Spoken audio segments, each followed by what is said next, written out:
Sorry guys, sorry for the delay. Just thought I'd drive home, collect my thoughts, and then here we are. And obviously comment your thoughts. So give some Saners a minute and they can jump on board.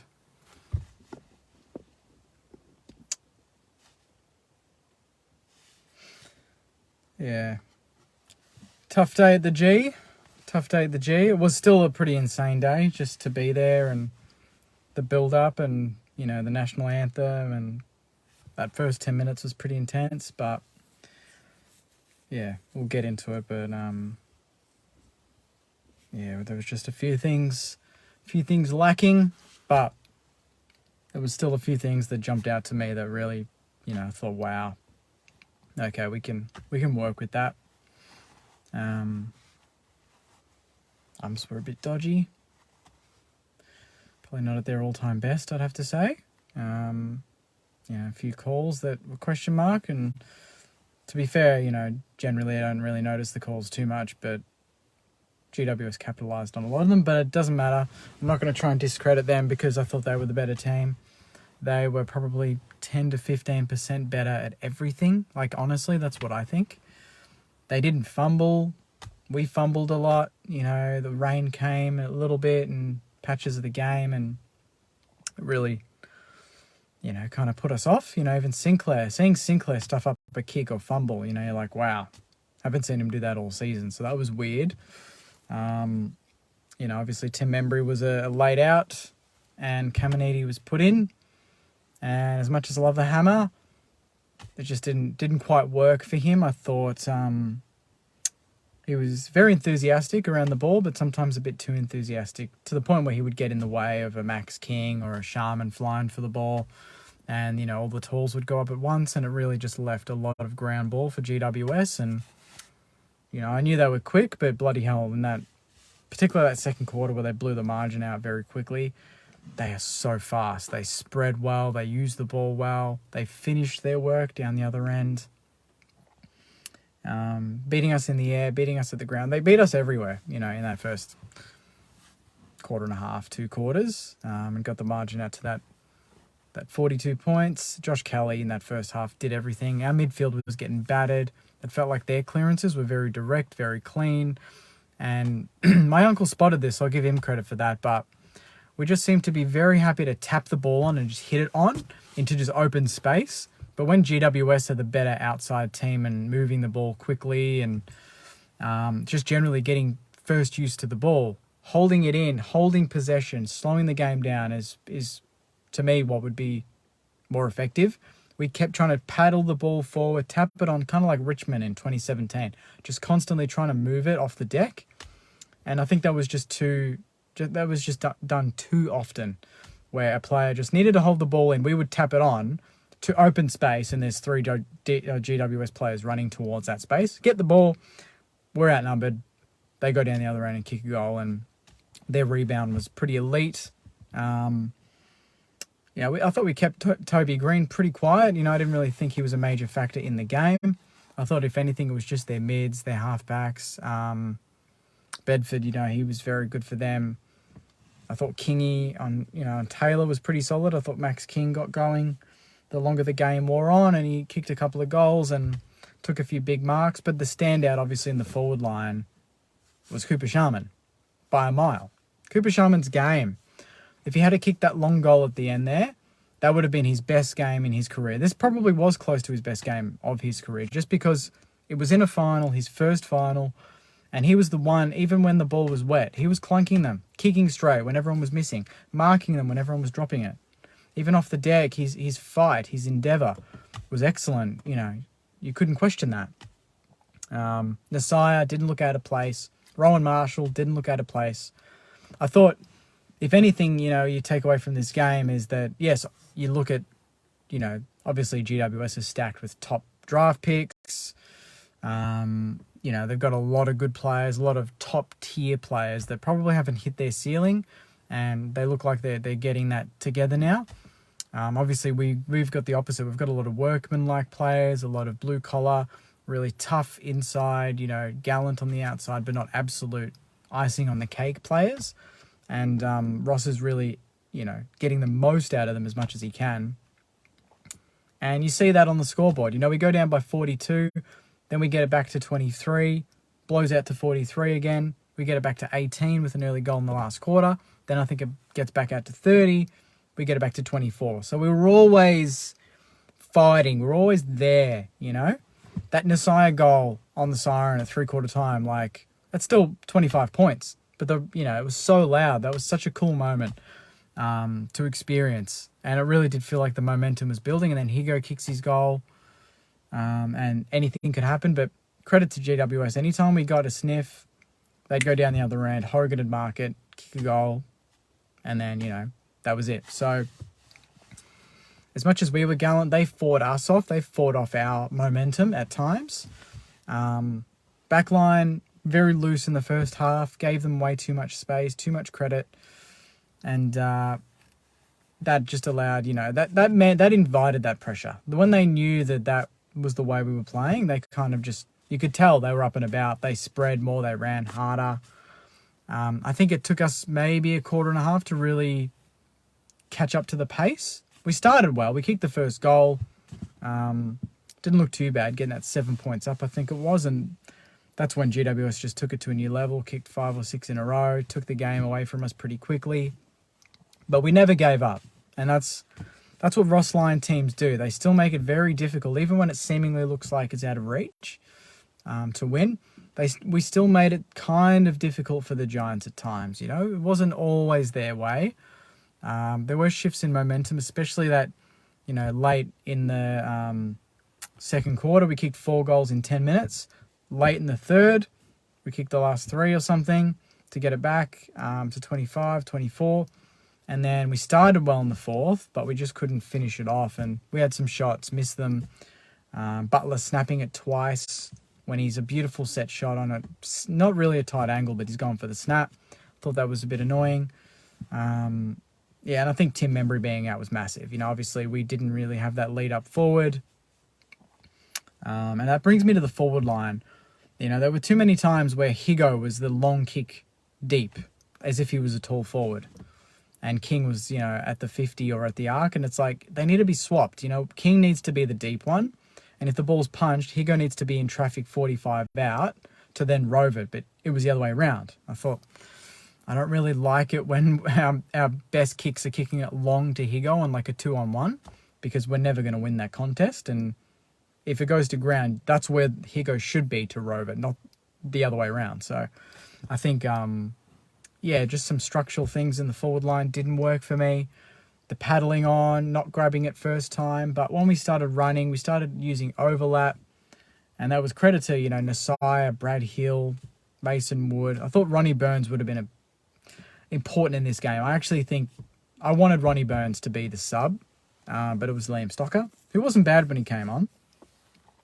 But I thought the game really needed a Ronnie Burns, just strictly because of what Giants brought to the table. They were quick, they spread, and I think that's what we didn't do well. And Ronnie Burns does that. He runs all day. His endurance is his top, his biggest strength. That's what we got him for. I thought it was a bit stiff for him to not play as the sub. He was a sub against the Lions, came on and had 12 in the third quarter. I thought we needed someone like him. And I think we probably made a little bit of a blue there. The backline didn't seem too bad after halftime. I think we were outscored by what? Well, we weren't. I think we won the half, did we? By a point. We won the last quarter as well. So the game to me is, yes, it's disappointing. It's season over, but I honestly look at it and I go, it made it more obvious what we need. And I was sitting back and I'm like, that midfield needs so much. We can't. The Giants have a stacked midfield. Like, on paper, they're stacked. With Kelly, Cornelia didn't play, by the way. Imagine if he played, how different maybe the game could have been. When I saw he was out, I thought that was much bigger than Membry being out for us, because he's been unreal for them this season, and he's just another gun mid that kicks goals. Their mids kick goals. Kelly kicked 2. Green goes into the midfield. I think Tom Green, did he kick 1? Not sure if he did.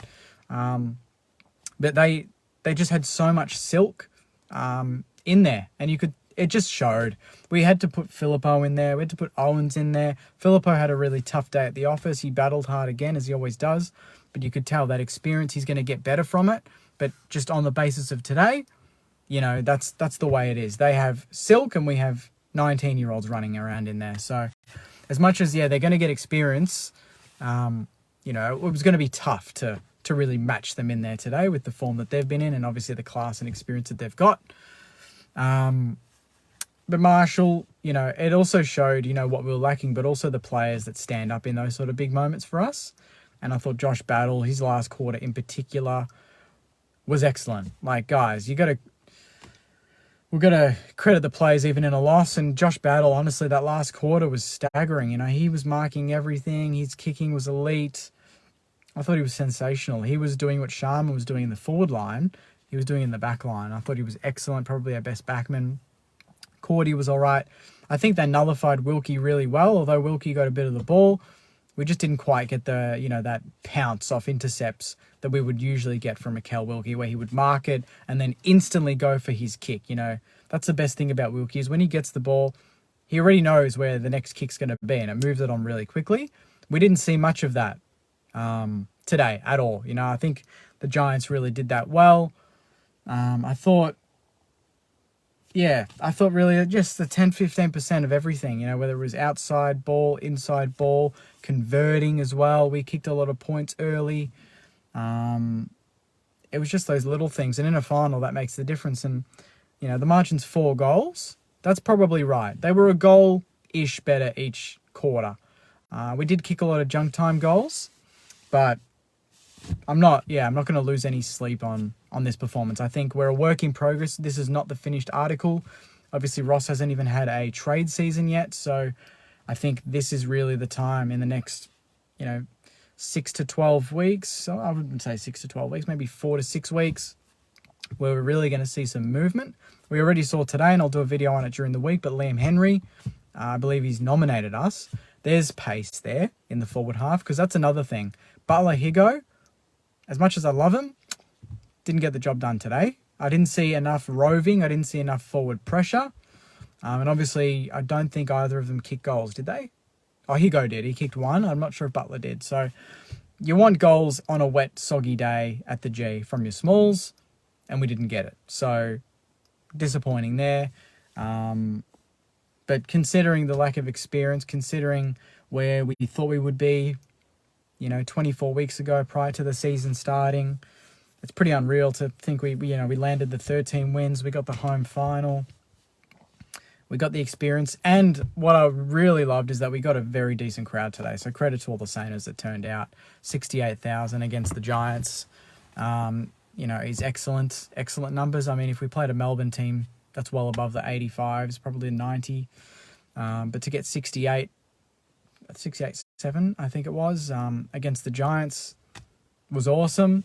And, it's an experience that the club's going to grow from. I think every time from memory, like 07 with Ross, he came in, we didn't make finals.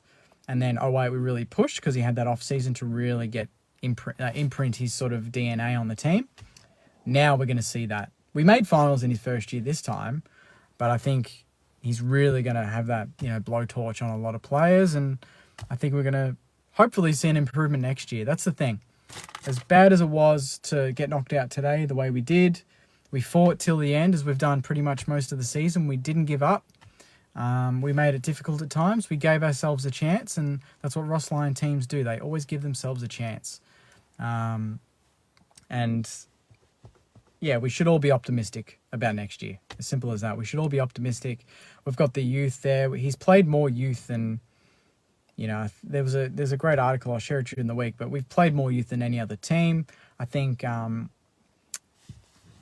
in pretty much his entire time at Saints last time, just this year alone, he's played more youth. That says everything. So he's really focusing on that. Filippo's played every game this season, which is unreal.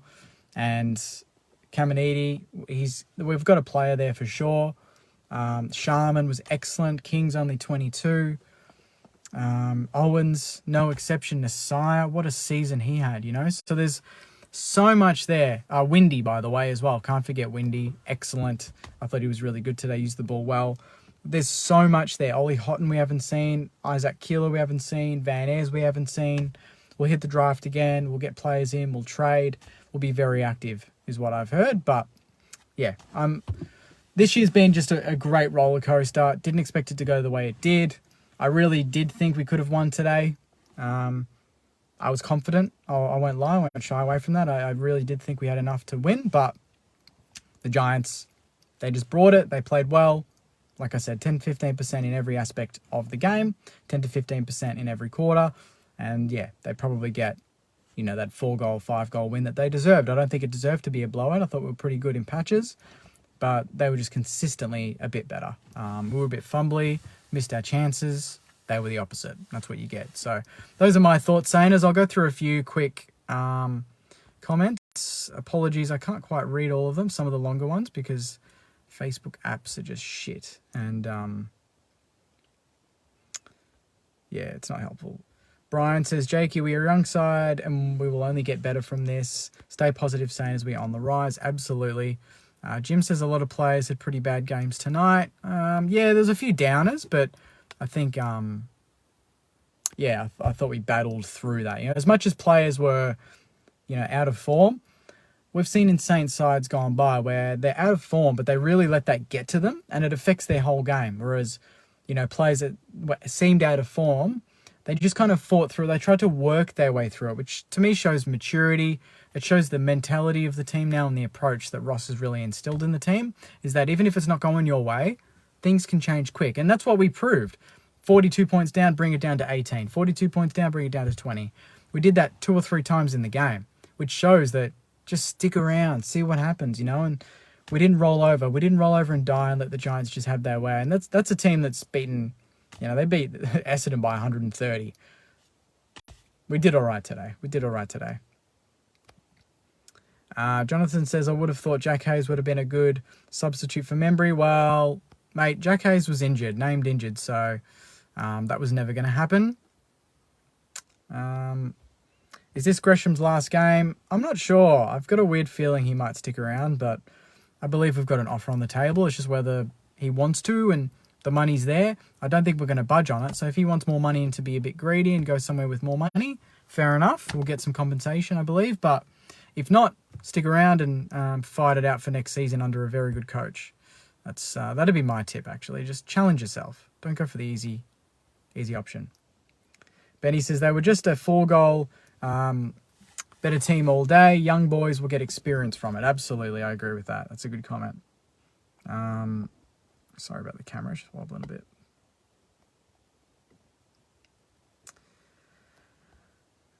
King looked so flat. He looked cook in the warm-up, but took some good marks, yeah. Benny says, got Henry from Dockers already. Yeah, I believe that's pretty much done. Phil says, so much youth coming through. Need to increase on midfield in off-season. Henry will be great if we can get him. Absolutely. Midfield's the focus. I don't think either end is that important. I think our backline's pretty steady. Obviously, number 1 backline this year. And the way the Giants were really looking to score, they kicked 101, I think, in the end. But it looked like it was going to be a lot more than that midway through the second quarter. But we kind of honed it in a little bit in that second half. Thoughts on getting Henry from Joshua? Think it's great. Think we need that speed, a bit of X factor in the forward half. Maybe that opens the door for Gresh to go. And then we just replace him with Henry, who I think is probably more suited to what we need at the moment. Jordan says, Caminiti's immaturity is immature and must pull his head in. We learnt to communicate with each other between key forwards in a marking contest in under 15s. His lack of thought plus anger on the field is not good enough. I mean, that kind of comes with a bit of, lack of experience and the fact that he's a young kid that we pulled out 6 weeks leading into the AFL season, and then he's ended up playing probably 15 or 16 games for the season, and that's probably 15 more games than he thought he was going to get. So he filled the void early when we didn't have anyone, and he did a great job. And he's just played in a big final in front of 60, 70,000 people for the first time and got a bit overawed. And Filippo probably did a little bit as well. And Filippo's a very confident young lad, and he still showed a bit of, those butterflies, a bit of those nerves. So, you're not going to, write off Caminiti based on today, but absolutely, he's got some things to fix. Sam says, next year, I just hope we can Be louder as supporters. When the chips are down, we just go silent too often. Yeah, I thought the fans were pretty good today in patches. Ryan says, when Membry pulled out, I knew we were done. Didn't give a yelp. Our forward line is Pox.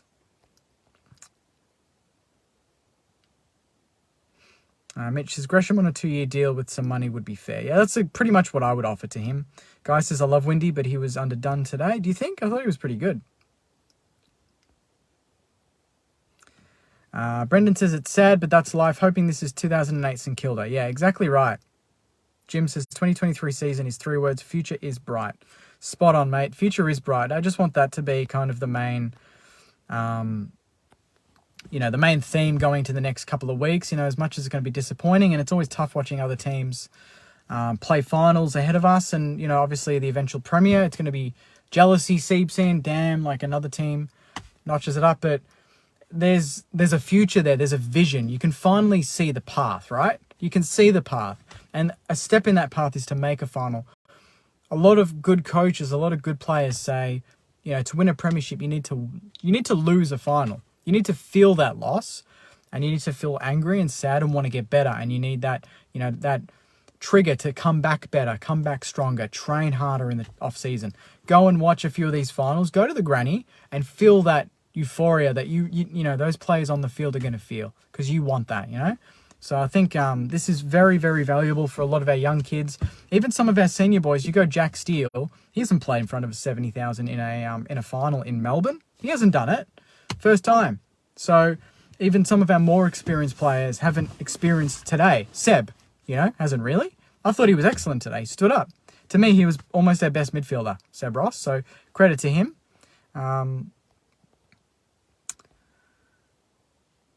Do you think we'll get Paddy Dow? I don't know. I think maybe it would be okay, but I wouldn't give up much. Jack Paris as well. Yep, good call. He was very good when he played earlier in the season. Michelle says, folded under pressure. I don't know if we folded. I think we were just kind of getting to grips with it. I don't think we feared. We didn't fold. We didn't crumble. We gave it back as well as we could have in that, in that second half. And there were a lot of calls there that weren't paid, a lot of throws, a lot of dropping the balls, but we still kept coming. We still kept trying. And in the end, the time ran out. And, yeah, all you can say is they didn't give up. Sean says, how was the crowd? All I could hear was Giant supporters. They were on top for a fair bit, so that makes sense. But yeah, I thought at times it was pretty loud. I think when Naz kicked that goal in particular, and then Jack Higgins early in the last, that's when it got really noisy. But yeah, I thought the vibes were pretty good for the majority of the game. Even 35 down or something, first centre bounce, I thought the crowd got up and about and started doing some St Kilda chants, so that was solid. Rowe was best on ground, yeah. Nah, Rowe was a gun. He is a gun. Should have been All-Australian, but that'll be next year. Yeah, key takeaway, Sainers, is don't be too disappointed. Be disappointed in the loss, but don't be disappointed with where the season, where we could go in the future. There is a future there. There's a lot of young kids, a lot of seasoned bodies that'll go on next year and hopefully be bigger and better. But most importantly, we're under, a very good coach with a very good bunch of assistants. And I know they'll be ripping this game to shreds and looking at what happened. And they'll be analysing, the rest of the finals series, looking at what it takes to be in a semi, in a prelim, to get to a granny and then to win it, And that'll be relayed back to the team. And hopefully we'll come back bigger, better and stronger next season. But this isn't the end for Saints TV. We've still got plenty of content. AFLW, obviously, so support the girls where you can. There'll be plenty of content in the off-season. We'll obviously go business as usual for the next few weeks, but then we'll get into some trade rumours, which is always fun. I'll talk about Liam Henry, maybe a few other rumours that are floating around, and obviously any Saints news and all that stuff. So I really appreciate it, Sainers. Your support all season's been incredible. It's been the best season for Saints TV ever. The 5th season, 150th year for the club, 5th season for Saints TV. Selling out the Bentley Social, getting to collaborate with the club a bit more, interview players, interview the president, interview Eric Banner. There's going to be more in the works, so stay tuned. But a big credit to all of you. We couldn't have done that without your support. We wouldn't have this. We wouldn't have that awareness. And yeah, it's incredible. So credit to all of you. I really mean that.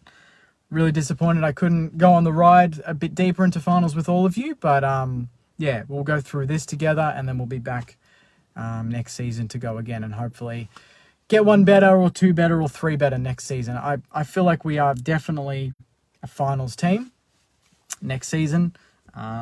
We just got to hone in on a few things, get that midfield working a bit more, some X factor, a gun, and we'll be right. And a bit more experience from the young kids, and we're looking good, Saners. So thanks again for tuning in. Sorry it was a bit delayed. Stay tuned for more content. Follow us on Instagram as well. We just hit 20K at Saints TV Pod. Obviously subscribe on YouTube. This full review will be up on YouTube shortly if you want to watch it in full. So thanks again, Saners. I really appreciate your support. It's been incredible. Disappointing today, but the 4 quarters today, as disappointing as they were, they don't ruin the rest of what we've seen this season and what the future holds. So hold your heads high, smile, still wear your colours very proud, and we'll see you in 2024. But until then, enjoy the rest of your weekend, Saners. Take care, and as always, go you mighty Saners. See you guys.